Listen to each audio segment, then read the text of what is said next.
Pete, welcome to Shortwood United. What were your thoughts on returning to management? What was the thing that really tickled you to get back into the game? I just missed the football. So obviously both of my, four sons have played, but only two are playing now. But I just missed the buzz, just getting in the changing room. I ran Rod Under 17s for my son. And then obviously we were asked to go into the Stroud League as Rodborough Development, and then obviously I took over the first team in Gloucester Northern 1, and I've sort of just missed it a little bit. So it was, I've been speaking to the chairman for a week or so now, and he gave me the nod. In sort of non-league terms, at sort of grassroots level, Shortwood's a really sort of respected big name in the county, and obviously they've done very well in the past FA Cup against Port Vale. I know it's a long way from that, but what are the sort of immediate ambitions?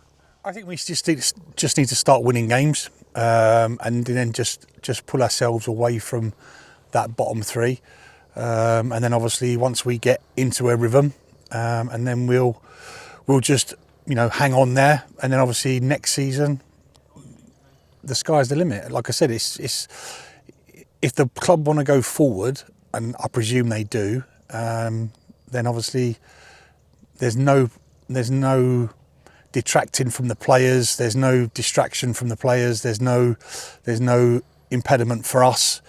We just need to go for it. Yeah. And what do you demand from a sort of Pete Beadle side?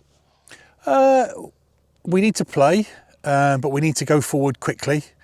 I don't like this playing around at the back and the goalkeeper and pass into the centre halves. But we need to go forward quickly. But we just need to play nice football. And if they're energetic and they give me 100%, I can't argue with that. So like I said, and it's just that we need to get started, and then we'll see where we go from there. And do you have to adapt as a manager? Because you've obviously had a experience, your stellar career as a manager, National League, Newport, Barnet, the list goes on, and your playing career as well, superb. How will you have to adapt to the level of player that you're coaching?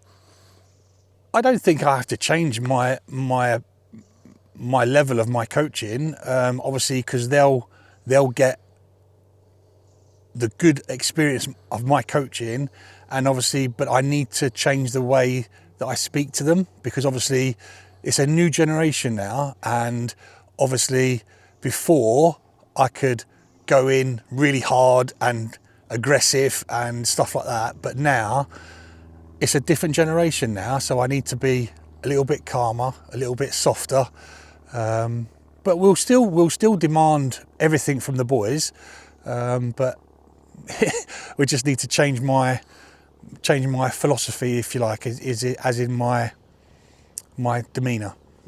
Do you feel the squad will need many tweaks because they've not got off to the best of starts? No.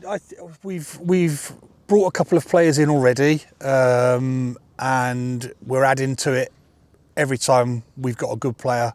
We'll add to it, and obviously the squad needs filling out, but it just needs to. So they've had 3 subs for a couple of weeks now, so it just needs to be filled out a little bit. And obviously I know some of the lads were away at weddings and stuff like that, but it just needs to be bulked out a little bit. And obviously that competition, that's healthy so competition for places should be really healthy. And obviously, if the boys are on the bench or they're not in the squad, they need to come and support the lads, and obviously they'll do it together. Yeah. Backroom staff-wise, you've brought in Jamie Underwood. He's a well-known figure in local football. What will Jamie bring to the table?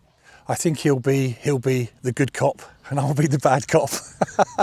But like I said, he's really gentle, mild.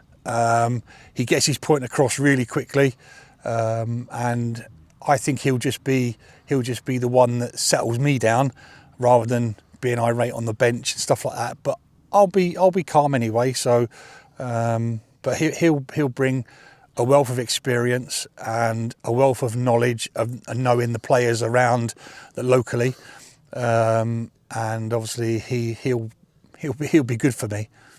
And finally, how are you feeling about coming up against your son Josh when Shortwood play Stonehouse? I think we play on Friday night at Stonehouse. I think it's in November, December time. Yeah, but I won't talk to him obviously before the game, and then obviously we'll shake hands after the game, and then. Does he still live with you? Yeah, well, so he's moved back in. He's finished his university degree at Hartbury, and he's now moved back in with us. So it'll be a quiet moment on the Friday, and then we'll go to the game together. If you like, well, like I said, we'll go to the game together, and then we'll just see the outcome. Thanks, Pete.